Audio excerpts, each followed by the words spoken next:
Hey guys, how you doing? It's Harry here again. So today we've got the Makita 18 volt chop saw. This is a completely cordless chop saw. I got this about 4 or 5 years ago. At the time it was a really good bit of kit. There wasn't many on the market really, and this was quite up and coming.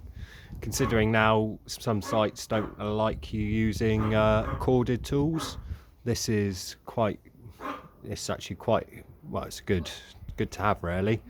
They do now do the 36 volt chop saw, which I'd highly recommend compared to getting this.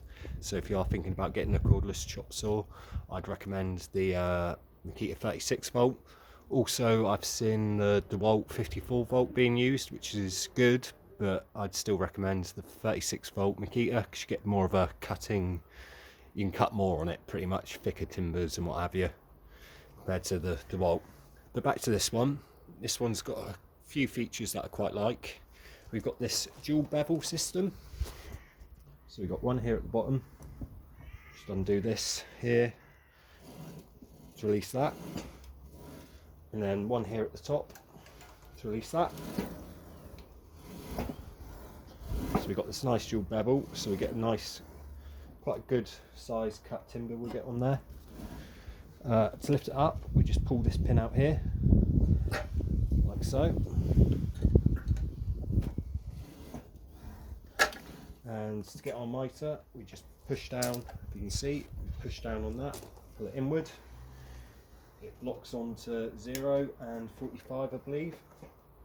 We can tighten it up just by pulling that so clockwise. So yeah, we get quite a nice cutting size on here.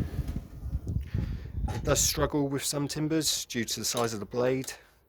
I think it's a 190mm blade we've got on here. Blades for this can be a bit tricky to find because it's 190 and a 20mm bore, I believe, and most 190 30mm bore. But you can get like washable to bring the bore bigger and smaller, so you can do that. But finding a 190 by 20mm bore can be quite hard to find. This blade in here is getting a bit old now, so it's a bit knackered. I haven't changed it. I'm hoping to upgrade to the 36 volt chop saw at some point as well, so I haven't seen the point to replace it yet. I mainly use my skill saw anyway for things cutting nowadays. So to release the shield of the blade, we just press up on that. That makes us go down. Then we've got the safety. We've got safety on the top here, so we push that down, and that's what makes us go. Also at the back, mine's fallen off, but to get our angles, like so, we'd have a we'd have a handle there, and we just pull that up. To do that, I have to use mole grips now because mine's fallen off over the years. I haven't really taken the greatest care with this, which is a bit annoying, but still it works fine as is.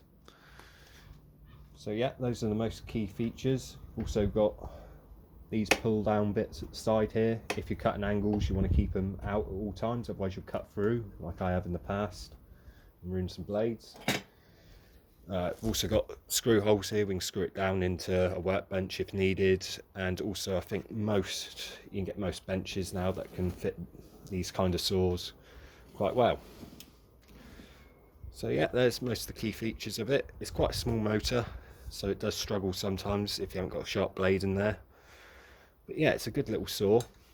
Nowadays I would recommend the 36 volt though if you're going to be cutting a lot more. The only good thing about this one, I'd say, is the size and the weight compared.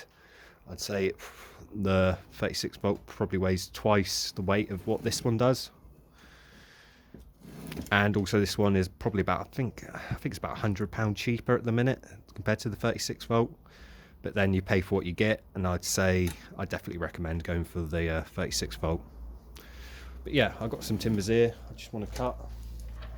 So I'll do that quick. Show you what it looks like.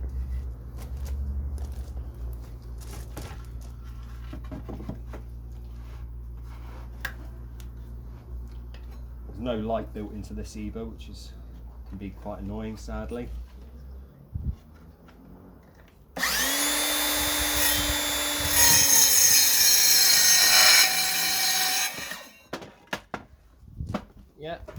cuts through 4x1 quite easily. It will go through 4x2 as well, but I think that's about it on the thickness. 2-inch, you get about a 2-inch cut on it. I don't think you get much more than that, to be honest.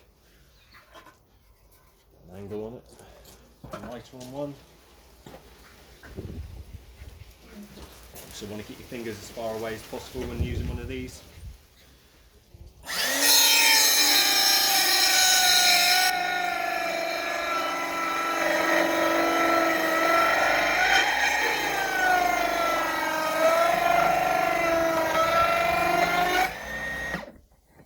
Here it's struggling then, because it's such an old blade.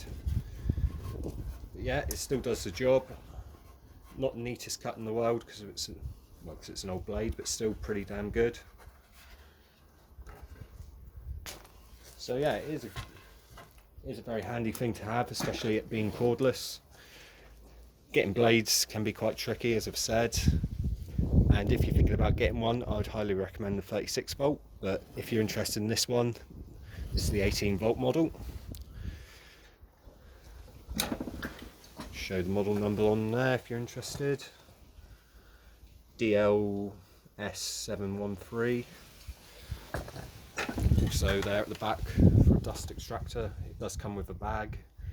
I think mine's in the van somewhere, but yeah, you can get your extractor on there as well if need be. Go up to a 55-degree cut. Oh, 55? No, it's just past, isn't it? I think 57-degree cut there. And on the angle on the back it just goes to 45. You can see that in there.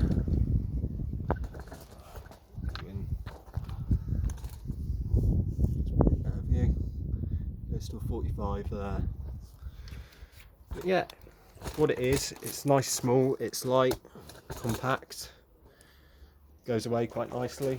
So down like that, pin in, tighten them up. And so it's also got a handle here on the top, which I know the DeWalt 54 volt doesn't have, which is quite nice. And yeah, it's one-handed, nice and light. So yeah, there we have it, our 18 volt Makita chop saw mitre saw. So thank you very much, thanks for watching guys. If you like this video, please leave a like. If you want to check out some of the other tool videos on the channel, we've got plenty of Makita stuff on there, so feel free to check that out. And if you want to subscribe to the channel, I'd really appreciate it. And you'll be able to see some more upcoming videos in the future. We'll have some more tool stuff on there. But yeah, thanks again for watching, and hopefully I'll see you in the next video.